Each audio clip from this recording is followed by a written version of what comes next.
This is Unsung History, the podcast where we discuss people and events in American history that haven't always received a lot of attention. I'm your host, Kelly Therese Pollock.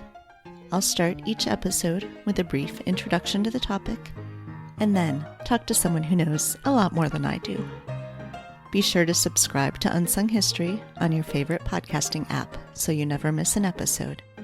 And please, tell your friends, family, neighbors, colleagues, maybe even strangers to listen to.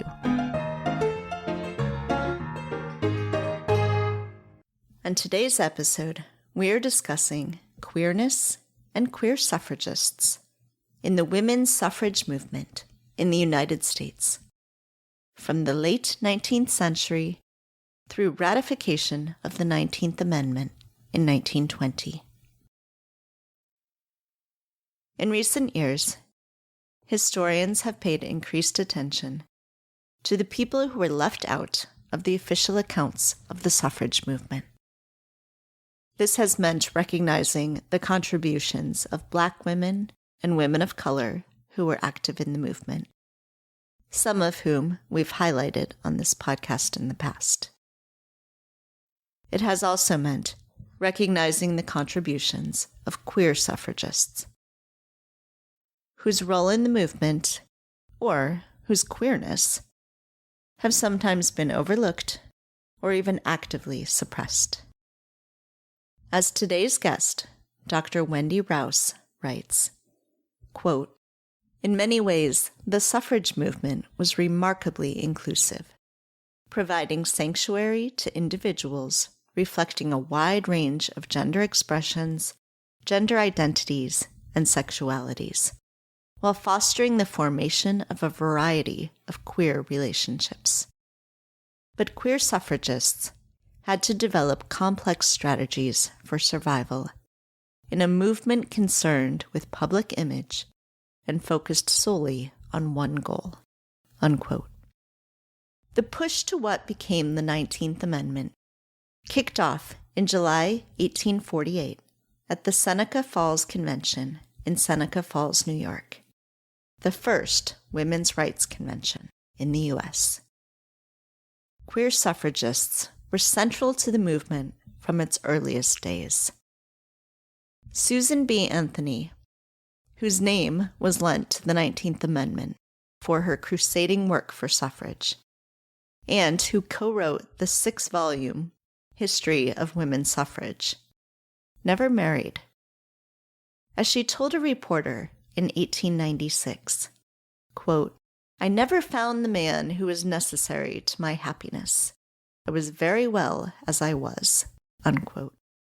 Anthony had well-documented relationships with 2 women, Orator Anna Dickinson and later Emily Gross, whom Anthony referred to as her lover. When Anthony died in 1906, a friend remarked, quote, "Times are very hard with dear Mrs. Gross, I fear." Unquote.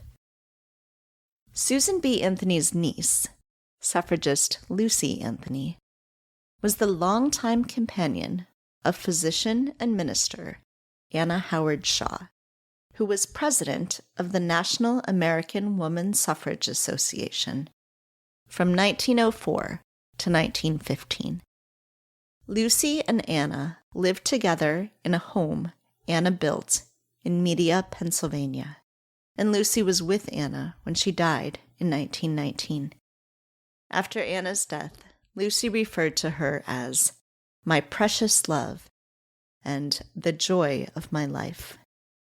There are numerous examples of queer relationships among suffragists, many of which were actively erased by families and biographers, and sometimes even by the suffragists themselves, who destroyed their own papers or asked for their papers to be destroyed upon their death. It wasn't only in their relationships that suffragists defied cis-heteronormativity. Suffragist Dr. Mary Walker was the first woman surgeon in the U.S. Army and was awarded the Medal of Honor for her heroism in the Civil War the only woman to ever be awarded the Medal of Honor. Walker was an advocate of dress reform for women, and she criticized suffragists like Elizabeth Cady Stanton and Susan B. Anthony for failing to advocate for dress reform. According to Walker, quote, "The greatest sorrows from which women suffer today are caused by their unhygienic manner of dressing. The want of the ballot is but a toy in comparison," unquote.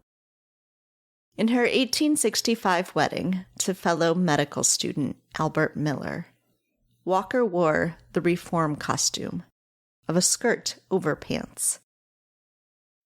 Other suffragists, including both Stanton and Anthony, had experimented with reform dress, but they had returned to traditional feminine clothing in a bid for acceptance to further the cause of suffrage. Walker, whose marriage lasted only a few years, went a different direction. She wrote 2 books on dress reform and was frequently arrested for wearing men's clothing, including a top hat. When she died in 1919, she was buried in a suit instead of a dress. Suffragist Annie Tinker's genderqueer appearance also challenged expectations, and she used the notoriety it gave her to bring attention to the suffrage movement. Tinker, who preferred to be called Dan, is said to be one of the first women to ride astride a horse in Central Park. She recruited a suffrage cavalry of women who led demonstrations on horseback, including in several suffrage parades in New York City, claiming traditionally male spaces as their own. Tinker argued that women should be permitted to fight in war. She sailed to Europe to help in World War I, joining the British Red Cross before the United States had even joined the war. In 1921, the French government awarded Tinker a medal for her war service. When Tinker died at age 39 in 1924, she left a will that gave use of her property to her erstwhile romantic partner, Kate Darling Nelson, for as long as Nelson lived, with the principal thereafter to be donated to a charity for women who worked for a living. Tinker's mother contested the will, and in the end, Nelson received half of Tinker's assets, of which she used part to immediately fund Tinker's charity. The Annie Tinker Association for Women gave grants to retired women so they could live independently. In 2018, the association dissolved, and the assets were transferred to the Annie Rensselaer Tinker Fund in the New York Community Trust, which continues to support the lives of elderly women, keeping Tinker's legacy alive. Joining me now to help us understand queer suffragists is historian Dr. Wendy Rouse, associate professor in history and program coordinator in social science teacher preparation at San Jose State University. Dr. Rouse is the author of a new book from New York University Press, Public Faces, Secret Lives, A Queer History of the Women's Suffrage Movement, which discusses the queer lives of many more suffragists than I've had the chance to touch on here. Welcome, Rouse. Thanks so much for speaking with me today. Thanks for having me here. Yeah, this is a really fun subject. I've enjoyed a lot getting a deeper knowledge of the suffrage movement in general, as I've been able to do a couple times on this podcast. So it's really fun. So tell me a little bit about how you got into this. So you've written a couple of other books that were on very different subjects. How did you get into this particular topic?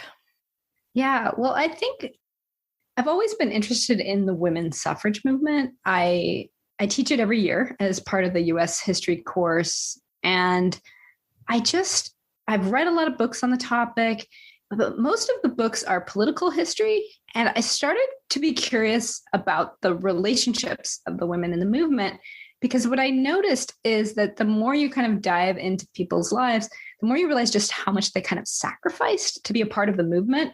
And at first, I wasn't interested in queer relationships. I was just interested in like mother-daughter relationships, husband-wife relationships, sisters that were involved in the movement. And I was looking at the ways in which the movement in some ways like tore apart those relationships, like literally like husbands divorcing their wives and mothers and daughters completely disagreeing on the issue. And then I was also interested in how being a part of the movement, they created these new relationships, really important and significant friendships, and even love relationships, which I didn't really see until I started diving into it. And then I realized, oh, there's these queer relationships. And so there's this whole like story that we've heard snippets of in different people's works, but it was a much bigger part of the movement than I realized. And so it was kind of a gradual process. Like I didn't go in looking at queer suffragists, but once I was in there, that's all I could see really. So I want to talk a little bit about terminology, because you talk about that in the introduction and you're using the word queer. And so I want to sort of dive into what you mean by queer. And you have a couple of different meanings of queer and why this is the word that you're using. Yeah. So at that time, during the era of the suffrage movement, our modern terms, lesbian, gay, bisexual, trans, were not in usage. So none of the suffragists would have called themselves gay or lesbian at that time. So in thinking about how to respect their own self-designation, but also reflect on what we know today about all the different queer identities, I chose the broad word queer, meaning non-normative. That's the way that I go about using it in the book. So they were not heteronormative relationships. And also when I look at gender and gender expression, there are also individuals who are not necessarily cis, or they might be considered non-binary if we were to use that a term that we use today back then. So then I use the term queer to refer to those who kind of defy the gender and sexual norms of their time period. And then you're also using queer as a verb. So when you talk about sort of queering the history of the suffrage movement, what does that mean? I mean that they kind of upended the norms of the tactics of the suffrage movement. I have chapters that look at family structure, that look at death rituals, that look at the actual like spaces and places in the movement. So when I use queering in that sense, I'm referring to the ways that they upended the expectations and the norms of those places and spaces and relationships. Yeah. So the title of your book then is Public Faces, Secret Lives. And so, as you mentioned, you didn't go in looking for this, and it wasn't until you were sort of digging a little bit under the surface that these are the relationships and the stories that came out. So what are some of the reasons that it is a little bit more hidden, that it isn't a history that, was sort of immediately obvious to us? Right. And I think a lot of times historians say that they're uncovering a new history. But in this case, literally, that's what was happening, because so much of it had been buried or destroyed, the evidence of it, because the suffragists themselves, to begin with, were concerned about respectability and their public image. And so anything that maybe deviated from the norm to the extreme that it impacted the movement, they would try to hide. Now, some people didn't. I want to clarify, there's a whole range of strategies that people chose for themselves. Some people were boldly out there defying the norms, but other people were doing it more privately in their own personal lives. And publicly, they presented a totally different face of the movement.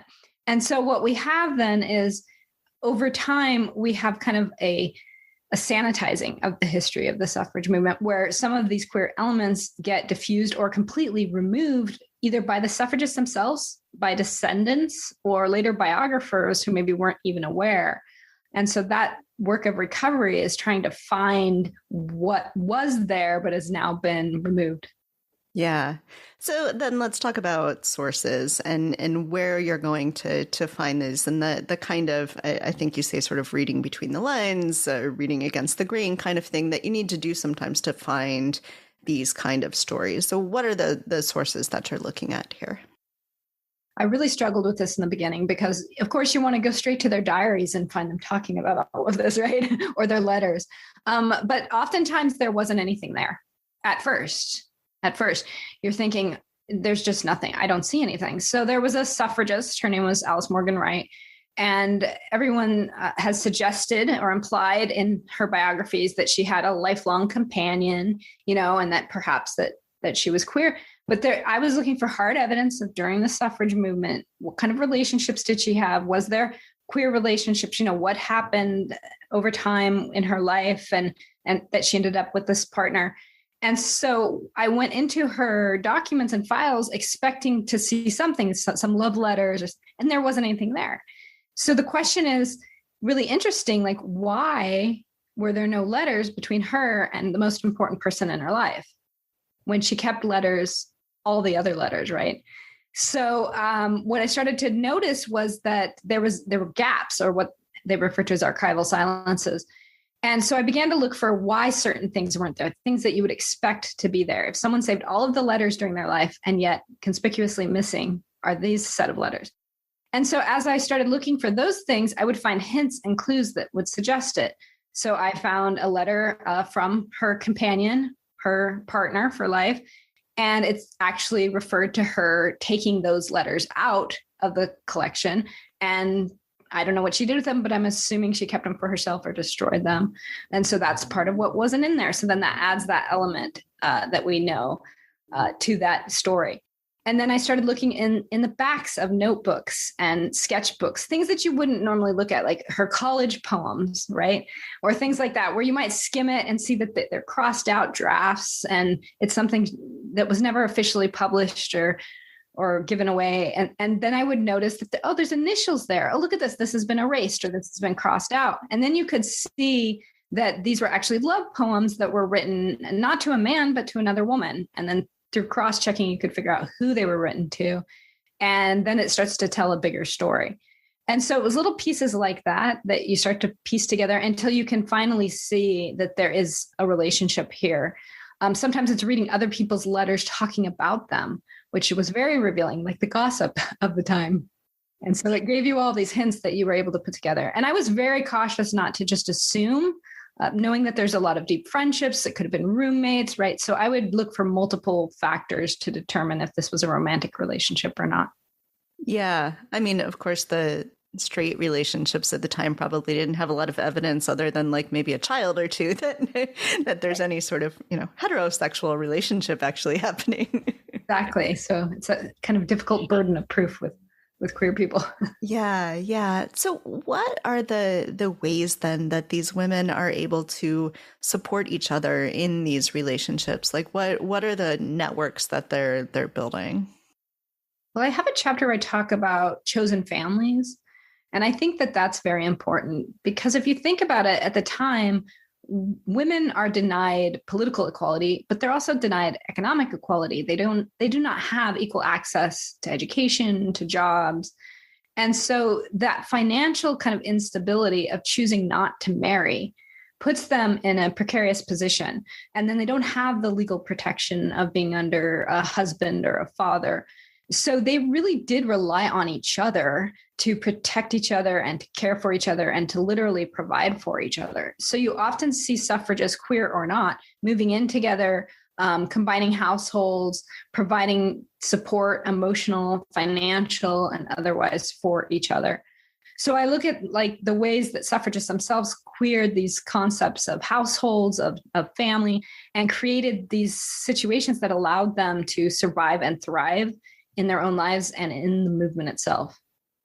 Yeah, and then even into death. I thought that was such an interesting piece that you write about. So you have a chapter on that as well. It seems like an odd thing to think about, but then as I was reading it, I realized how much of death and the rituals of death do involve the family. And so these are their chosen families then. Can you talk a little bit about that piece of it? Yeah, that chapter was probably my least favorite and most favorite chapter to write. Least favorite because it's very sad and there's a lot of loss and grief, but most favorite because it's also where you see their most like telling examples of dedication and love and deep love for each other. And so I felt like it had to be written, as I kept finding numerous examples of the ways that they cared for each other as evidenced in the actual process of death and grieving. And this kind of just showed you how important they were to each other's lives. So you could literally see, I went to probate records, I went to the death certificates, and I tried to figure out, what was happening at death that can show us the intensity of their relationship and the importance that they had in each other's lives. And as you can tell from the chapter, it was very similar to heterosexual relationships, the ways that some of these queer suffragists took care of each other beyond even their own lives. Yeah, and I found it so interesting that in some cases the obituaries would even acknowledge that how important they were to each other, but not always.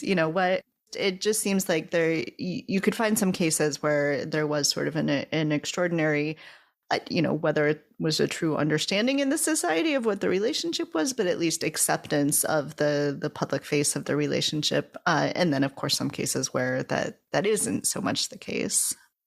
Right. And that varied quite a bit, whether they were kind of accepted as a couple in their community or not.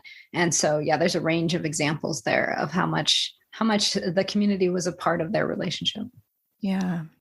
So, of course, in recent years, in addition to your work, there have been books looking at women of color, Black women in the suffrage movement. But you have interesting sort of intersections there that some of the queer women themselves are women of color as well. So what are the dynamics then that they're sort of looking at, in society, but also in dealing with the suffrage movement when they've got these sort of multiple, minority identities that they're dealing with? Yeah, I think that's kind of the intersectionality of it really comes to the fore when you're looking at not only their queer identities, but their racial identities, their class identities, and then of course gender being a huge component of the suffrage movement. So I look at individuals like Allison Barrnelson, who was a Black suffragist, was very active and well respected within the movement, worked for the Congressional Union and was an organizer throughout Pennsylvania and Delaware. And Dunbar Nelson is obviously very much concerned with respectability, because not only is she a suffragist, and so she needs to, argue and advocate for the vote, reflecting kind of a middle class, professional, educated woman's position, but she's also concerned because she's a Black woman who is really dealing with the racism of the day in a time when there's disenfranchisement in the South of Black men. And here she's advocating for the rights of Black women to have the vote. So she really walks this fine line of balancing respectability politics on the one hand and presenting a very public image of a middle class, educated, professional woman who's married or was married. She refers to her husband who has passed away, and really kind of highlights the fact that even after she's no longer married, she's divorced and he's gone, she still highlights her married status. She is always introduced as Mrs. Dunbar Nelson and refers to her husband in her speeches. But the truth is that privately, she lived a very queer life. She had relationships with men, she had relationships with women, and she might be considered bisexual if she were alive today, and was involved in an active group of women who were also bisexual. And so it's really interesting because she walks that fine line of, on the one hand, choosing to emphasize her respectability, but on the other hand, she's also has this private queer life, but she's also pushing the norm, challenging this idea that Black women should not have the right to vote, arguing that with the vote, Black women could join with Black men and fight disfranchisement. They could fight against racialized violence. So she's really representative of that intersectional nature of this movement. Yeah, and then this respectability, it plays out in different ways. And one of them is dress, which is so interesting. You start with talking about Dr. Mary Walker, and she's on the cover of the book as well. So what's going on here? Like, what is it that suffragists think that it matters how they sort of present themselves physically, and why are they opposed to including dress reform in this movement? I think one of the most interesting things when you dive into the individuals in the movement is to think about the fact that for all of the women in the movement, the meaning of the vote was completely different, right? For each one. So some people thought if we get the vote, then we'll have equality. Other people are like, if we get the vote, then we can pass these laws to give us the ability to have any job that we want. Or then we can pass these laws to protect against violence against women in the home. And for some women, it was literally about the freedom, the social freedoms, their ability to dress as they please and to act as they please. And I think that the early suffragists recognized that, especially like Susan B. Anthony, Elizabeth Cady Stanton. In the early years, they were all on board with this dress reform movement. And they actually, they wore the bloomers and they wore this very unique costume that was still a dress, but it's sort of pants. And they went out and they showed everybody, look, this is what we're fighting for, equality. We can do whatever we want. We can wear what we want. And what they realized right away was that that led to more ridicule. And that led to more public scrutiny, suggestions that they were not respectable, that they were not normal women, implications that something was wrong with them, and therefore, some sort of sexual or gender deviance. And they would refer to them as mannish. And so the leaders of the movement kind of stepped back and said, is this the message that we want to send, or do we want to focus on our respectability, on the vote, like that we deserve the vote because we're these middle-class women? So they made a significant decision at that point to really just focus on the vote and to drop some of the other issues that they thought they could win after they had the vote. And so what this meant is that people who still believed in that, like Dr. Mary Edwards Walker, were then kind of pushed aside and told, you need to forget about that for now. And Walker was like, no, this is what we want. We want the equality to do as we please, to be as we please. And so if you watch the progression of her throughout her life, she goes from wearing the reformed dress to full-on men's clothing as it was defined at the time. And the whole time she insists that the whole movement should be fighting for much broader reforms than just the vote. So she's one of the most radical, most boldest women of her time. But because she was so radical and so bold, the suffrage leaders tried to push her more and more to the outskirts of the movement, began disassociating from her, saying basically, we're not in any way affiliated with her or those ideas. They tried to kick her out of the organization. And eventually they even decide, when writing the official history of the book, to just not mention her or to put her down in the footnotes. And it was really it was a topic of conversation between Susan B. Anthony and Elizabeth Cady Stanton. And Stanton just completely despised Walker and wanted her written out of the book. And so they did, to the extent possible. And then the next generation came along, and Carrie Chapman Catt also did not like Walker. So it was this big contentious thing. But she represents one of the most radical and the most marginalized individuals, because she was defying the gender norms of the day through her gender expression. Yeah. It's absolutely fascinating story.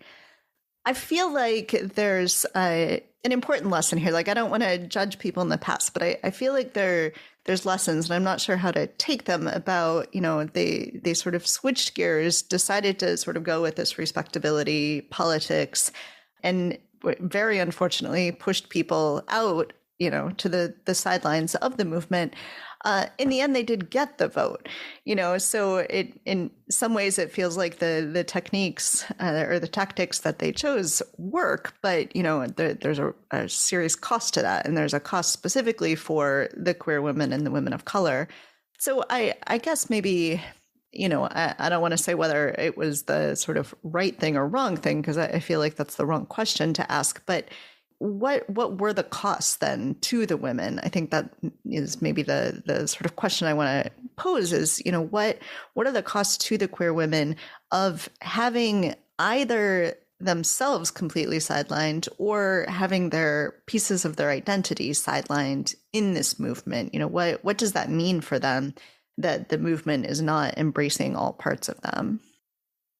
Well, I think, we see this, and just to recap kind of what you said, is we see women of color, we see working class suffragists, we see queer suffragists all being marginalized, being pushed out of the movement, or at least kind of being veiled in the movement, right? So you can't really see them. They're on the sidelines, even though they're the ones that are out there actively engaged in this work.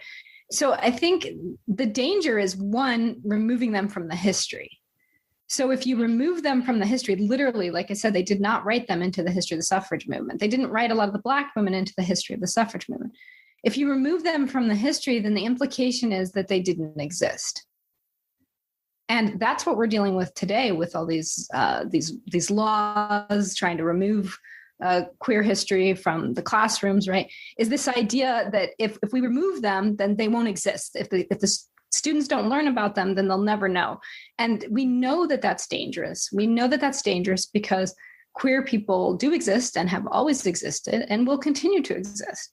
So even if you don't mention them or take them out of the histories, it's not like you're going to make them go away, but you are going to be telling a narrative that's just not true and that doesn't include everyone. And I think it's important. We all need to feel a part of history.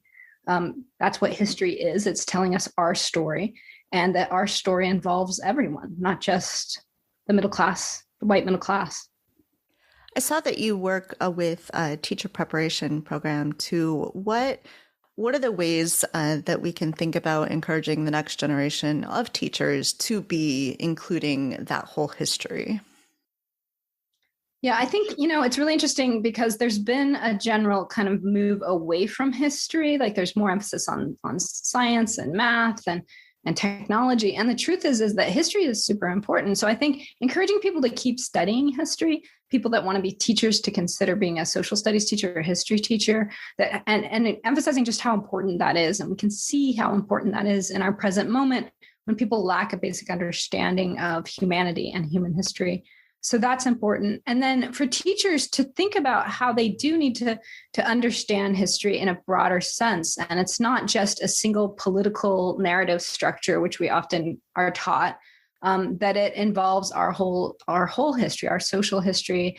And I think that that's happening. I know here in California, there's movements to make our curriculum much more broad and inclusive, and it's effective, and teachers are doing it, and students are feeling seen and supported in the classroom. And I think that that's the goal, is we don't want to just be focusing on one group. We want to be focusing on the history of all groups.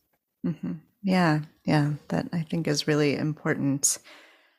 So I want to talk to some about the, you talk about the transatlantic history and the transatlantic relationships. And I think that's really important because I feel like, and I perhaps haven't read enough of the sort of really deep histories of the suffrage movement, but I feel like these are often sort of, at least in popular culture, sort of posed as different things, right? There's like the suffragist or suffragettes in England and the UK, and then there's the suffragist in the US, and these are around the same time, but these are like different groups and they're different movements. And of course, there's not like the internet back then, so they're not, sort of constantly chatting on Twitter about their tactics. But you draw these really interesting connections between the two and the transatlantic relationships that are going on here, and the ways that the queer transatlantic relationships are so important to that and keeping that connection. So I wonder if you could talk a little bit about that piece of it, and sort of what that looks like. And there's multiple ones. Then it's not like there's just one couple here. There's a bunch that are happening here that seem really important to this history. Yeah, I think that what I found that interesting as well is just how many of the American suffragists had initially kind of got their start in England. Either they were there studying or they went over there to look at the women's movement, and they learned the tactics of the British militant movement, the Women's Social and Political Union, and brought many of those tactics back to the United States. And there's many women, I only focused on a few of the queer women, but there are many women who go over there, they learn about street speaking, right? And then they come back and they start practicing that here in American cities. And it wasn't yet the radical tactics of breaking windows and whatnot. It wasn't the property destruction. It was things like holding marches and parades and deputations. And so these women, they then would come back here and they try these tactics, and everybody would say, whoa, that's really, I don't know, that's radical. But they had learned those techniques in the UK. And I think I make the argument that not only are the queer tactics that they adopted important to really pushing the movement in a different direction, but so are the relationships that they built. So again, you have significant friendships, platonic friendships. But then you have these relationships between queer women on both sides of the Atlantic, and you have romantic relationships in some cases. So I think I highlight the example of Alice Morgan Wright, who goes over to the UK as a young student, and I believe she's in her early 20s, and she goes to study sculpture. But on the way over, she meets Emmeline Pankhurst, who is the leader of the militant suffrage movement, and develops just this intense romantic crush on Emmeline. And I do not think it was reciprocal. I'm sure Emmeline was the subject of many young women's adorations, but the Alice Morgan Wright's feelings are so intense. She actually writes to a friend talking about how, much she adores the leader of the suffrage movement, that she goes across from Paris to London to participate in a mass window breaking event and gets arrested. And her parents back home are just completely beside themselves. They cannot believe their sweet young American daughter is in jail in England. So the mother gets on a boat and comes over to try to protect her daughter and get her out of prison. And she's happy as can be because she's serving time for the movement. She's there with Emmeline Pankhurst, and she writes love poems to Emmeline on prison paper, and she sculpts a miniature bust out of some clay that she had smuggled in to her with her socks. And it's just this really interesting story about how her kind of queer crush on Emmeline Pankhurst binds her in the movement and continues to motivate her throughout much of the rest of the remaining years. And even beyond the suffrage movement, when there's an international women's movement, she continues to rely on those ties and connections that she built in the United Kingdom and is able to tap into those and continue that. Yeah, that was a great story. The women going to jail, I think, is such an interesting piece of that. And of course, we know about that when the women are picketing outside the White House and are sent to jail and go on a hunger strike. But I think it's such an important piece of it that, how far they were willing to sort of push themselves to get the vote. And I was especially interested by, when one woman would be in jail, maybe doing a hunger strike, and to think about not her heterosexual partner, but her queer partner who's on the outside, who's worried about her, who's writing letters, thinking, what are you doing? And then, sort of feeling that sense of, I can't protect you when you're in there. It's such an interesting, I think, twist on the story that we maybe have heard. And it seems so important to this movement. Yeah, and I found that most compelling, and especially because there was a list in the National Women's Party's papers of each suffrage prisoner that was in jail and who their immediate contact was, like your next of kin, so to speak, because they wanted to make sure that they telegrammed or sent a letter explaining, how they were doing and providing. And so that's one way that I was able to see, like, who was the most important person in their life that they put down as their next point of contact. And then, of course, there's a series of telegrams and letters that were passed either through other NWP members or through the suffragists themselves. And I was able to kind of look at some of the relationships there. And there's definitely some interesting friendships, queer friendships, we'll say, and also potential queer relationships there that you can see through just the intensity of the letters and their concern for each other. Yeah. I would like everyone to know how to get this book, because I think my sense reading this was I started to go, are there any women who weren't queer in the suffrage movement? There's so many and so many that you're able to find these great stories about. So how can people get the book? The book is available from the New York University website, NYU Press, and it's also available at Barnes & Noble and on Amazon. Great. And I will put links as well. I'm sure there were women in the suffrage movement who weren't queer, but it's fun to imagine that they all were. Hey, I started to think that myself. I said that out loud several times. Is there anyone who wasn't queer? Is there anything else you wanted to make sure we talk about? No, I just think that I think it's a really important story, and I do hope that people read it. And I know that there are many more stories out there, especially from the suffrage movement. Mm-hmm. So definitely keep learning and sharing and telling these stories. Excellent. Well, thank you so much for joining me. I really, really enjoyed your book, and I hope everyone will pick up a copy. Thank you. Thanks for listening to Unsung History. You can find the sources used for this episode at unsunghistorypodcast.com. To the best of our knowledge, all audio and images used by Unsung History are in the public domain or are used with permission. You can find us on Twitter or Instagram at unsung__history or on Facebook at Unsung History Podcast. To contact us with questions or episode suggestions, please email Kelly at unsunghistorypodcast.com. If you enjoyed this podcast, please rate and review and tell your friends. MSW